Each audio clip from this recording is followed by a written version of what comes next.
අද මගේ ලිප මේ පාට ගාලා තිබ්බේ. ඒකට මම අද මේ වෙනස් පාටක් ගන්න යන්නේ.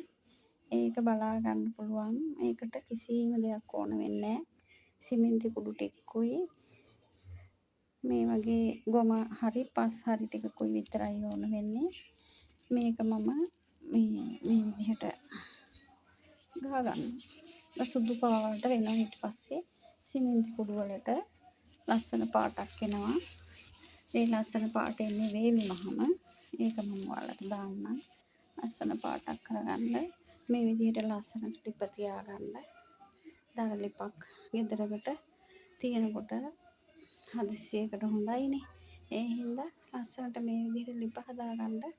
ලිපේ ගොම් මැටි ගාන හැටි තමයි මේ.